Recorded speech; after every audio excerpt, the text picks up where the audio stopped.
Astro సిండికేట్లో మీ personal and business promotions కోసం కింది నెంబర్కు కాంటాక్ట్ చేయండి.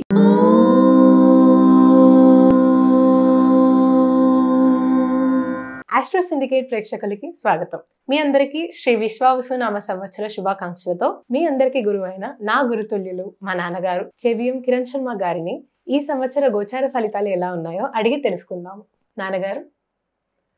సంతోషం.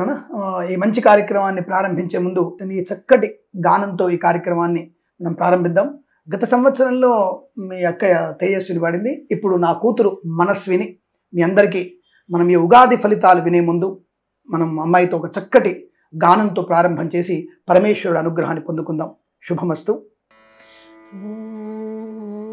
గాగ గమ గరి సరి సా ని సరి ని సారి గా స గాగ గమ గరి సరి సరి గమ గరి గ స ప స ని సా రి ని ప సా గరి రి గరి ని ప సా గరి పద ప మ ప మ గ మ గరి సరి స ని పద ని సా శక్తి సహిత గణపతిం శంకరాది సేవితం విరక్త సకల మునివర సురరాజ వినుత గురుగుహం శక్తి సహిత గణపతిం శంకరాది సేవితం విరక్త సకల మునివర సురరాజ వినుత గురుగుహం భక్తాది పోషకం భవసుతం వినాయకం భుక్తి ముక్తి ప్రదం భూషితాంగం రక్త పదాంబుజం భవయామి శక్తి సహిత గణపతిం శంకరాది సేవితం విరక్త సకల మునివర సురరాజ వినుత గురుగుహం సురరాజ వినుత గురుగుహం సురరాజ వినుత గురుగుహం. మరి నాన్నగారు, అందరూ ఎదురు చూసే ఆదాయ వ్యయాలు, రాజపూజ అవమానాలు, కందాయ ఫలాలు మరియు ఈ నక్షత్రాలన్నిటిని బట్టి మన ఈ సంవత్సర ఫలితాలు ఎలా ఉండబోతున్నాయి? అందరికీ ప్రేక్షకుల కోసం తప్పకుండా ఆదాయ వ్యయ రాజపూజ్య అవమానాలు కందాయ ఫలాల్ని మరియు జన్మ నక్షత్రాన్ని బట్టి మీ అందరికీ ఉన్నటువంటి విశ్వావసునామ సంవత్సర ఫలితాలు ఉన్నాయో బోర్డు మీ అందరికి చూపిస్తాను. మీరందరం బోర్డు దగ్గరికి వెళ్దాం. శుభమస్తు. ఏంటమ్మా ఇది? కందాయ ఫలాలు. అశ్విని నక్షత్రం వారికి అంటే ఇది ఎలా చెప్పుకోవాలంటే 4 మాసాలకు ఒక ఫలితం ఉంటుంది. అంటే 4 మంత్స్కి చైత్ర వైశాఖ జ్యేష్ఠ ఆషాఢ మాసాలకి ఈ ఫలితం. అశ్విని నక్షత్రానికి మొదటి కందాయ ఫలం 3, రెండవది శూన్యము, మూడవది 4 వచ్చింది. ఇక్కడ నీకు తెలుస్తుంది బేస్ సంఖ్య అంటే ఇది బేస్ సంఖ్య, ఇది సరి సంఖ్య, ఇది శూన్యం. బేస్ సంఖ్య వచ్చేసి ధనలాభం కలిగిస్తుంది. ఇది బేస్ సంఖ్య ధనలాభం అంటే మొదటి 4 నెలలు అశ్విని నక్షత్రానికి లాభం. 0 వచ్చింది, శూన్యం వస్తే ఏమవుతుంది? ఇక్కడ హాని కలుగుతుంది. అంటే నెక్స్ట్ అంటే చైత్ర వైశాఖ జ్యేష్ఠ ఆషాఢ శ్రావణ భాద్రపద ఆశ్వయుజ మార్గశిర మాసాలు వీరికి ఇబ్బందికరంగా ఉంటుంది. అంటే అనారోగ్యం రావచ్చు, అలాంటి ఎక్కువ ఎఫెక్ట్ పడే అవకాశం ఉంటుంది. నెక్స్ట్ వచ్చేది సమాఫలం. నెక్స్ట్ వచ్చేది అంటే కార్తీక మార్గశిర పుష్యం మాఘం పాల్గొన మాసాల్లో వీరికి అద్భుతమైనటువంటి అంటే సమానమైనటువంటి ఫలితాలు పొందుకునే అవకాశం ఉంటుంది. కాబట్టి మీరు బాగా గుర్తుపెట్టుకోండి, ఈ కందాయ ఫలంలో ఇక్కడే సరే బేస్ సంఖ్య వస్తే శుభఫలము, సరి సంఖ్య వస్తే మధ్యమ ఫలము, శూన్యం వస్తే కొద్దిగా హాని కలిగే అవకాశం ఉంటుంది. జాగ్రత్త, ఆ విషయం గుర్తుపెట్టుకోండి. మొదటిదేమో మొదటి 4 మాసాలు, రెండవ 4 మాసాలు, మూడవది 3-4 మాసాలు, అంటే టోటల్గా 12 నెలలకి ఇది విషయాలు ఉంటాయి అనమాట. భరణి నక్షత్రం వారికి మొదటి కందాయం 6 అనుకూలంగా, రెండవ కందాయం 1, మూడవ కందాయం 1 అంటే శుభంగానే కనబడుతుంది. అంటే మోర్ దెన్ 1 ఇయర్ మొత్తం శుభంగా ఉంది. కృత్తికా నక్షత్రానికి మొదటి కందాయం 1, రెండవ కందాయం 2, మూడవ కందాయం 3. అంటే ఫస్ట్, సెకండ్ ఆప్షన్, థర్డ్ ఆప్షన్లో వీళ్ళకి సూపర్ డెవలప్మెంట్స్ ఉన్నాయి. అలాగే రోహిణి నక్షత్రానికి మొదటిది 4, ఇంకా మిగిలిన 2 శూన్యం కనబడుతుంది. కాబట్టి ఈ రోహిణి నక్షత్రం వాళ్ళు చాలా జాగ్రత్తగా ఉండాలి. నిత్య దైవనామస్మరణ మర్చిపోకూడదు. ఇక మృగశిర నక్షత్రానికి 7, 1, 2 గుర్తుపెట్టుకోండి. ఆర్ద్ర నక్షత్రానికి 2, 4.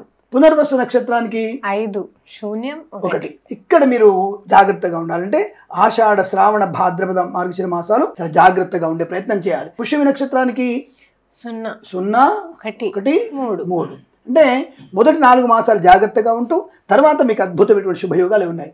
ఆశ్లేష నక్షత్రానికి 3, 2, 0. మఖా నక్షత్రానికి 6, 0, 2. పుబ్బా నక్షత్రానికి 1, 1, 4. ఉత్తరా నక్షత్రానికి 4, 2, 1. హస్తా నక్షత్రానికి 7, 0, 3. ఇక్కడ మీరు జాగ్రత్త అంటే సెకండ్ 4 మాసాలు మీరు చాలా జాగ్రత్తగా ఉండే ప్రయత్నాన్ని చేయాలి. ఇక చిత్తా నక్షత్రానికి 2, 1, 0. రైట్. స్వాతి నక్షత్రానికి 5, 2, 2. ఇక్కడ విశాఖ నక్షత్రానికి 0 శూన్య 0 4 చతుర్థం. అంటే వీళ్ళు ఫస్ట్ 8 నెలలు చాలా జాగ్రత్తగా ఉండాలి. ఎట్టి పరిస్థితుల్లో ఫస్ట్ 8 నెలలు మీరు చాలా జాగ్రత్తగా ఉండాలి. దైవనామస్మరణ, అమ్మనాన్నలకి ప్రదక్షిణ చేసుకోవడం, అమ్మనాన్నకి నమస్కారం చేసుకోవడం మీరు తప్పకుండా చేస్తూ విష్ణు సహస్రనామ పారాయణ తప్పకుండా చేయాలి. మీరు తీర్థయాత్రలు చేయండి. ఇంటి దగ్గర ఉన్నటువంటి దేవాలయ సందర్శన కూడా నిత్యము సందర్శన చేయండి, అనుకూలంగా ఉంటుంది. అందులోనూ హనుమాన్ చాలీసా పారాయణం, హనుమత్ దర్శనం మీకు శుభాన్ని కలిగిస్తుంది. ఇక అనురాధ నక్షత్రానికి 3 1 1 అంటే ఈ రాశి వారి ఈ నక్షత్రానికి అద్భుతమైనటువంటి ప్రయోజనాలు ఉన్నాయి. ఇక జ్యేష్ఠ నక్షత్రానికి 2 6 2 3 మూలా నక్షత్రానికి 1 0 0 0 మీకు ప్రమాదం ఎక్కువగా ఉంటుంది. ఫస్ట్ 4 months చాలా బాగుండి మిగిలిన 8 నెలలు ఇబ్బంది పెడుతుంది. చాలా జాగ్రత్తగా ఉండే ప్రయత్నాన్ని చేయండి. ఇక పూర్వాషాఢ నక్షత్రానికి 4 1 2 ఉత్తరాషాఢ నక్షత్రానికి 7 2 4 ఇక శ్రవణ నక్షత్రానికి 2 0 1 ధనిష్ట నక్షత్రం 5 1 3 అంటే 5 1 3లో ఇవి సూపర్గా ఉంది ఈ సంవత్సరం.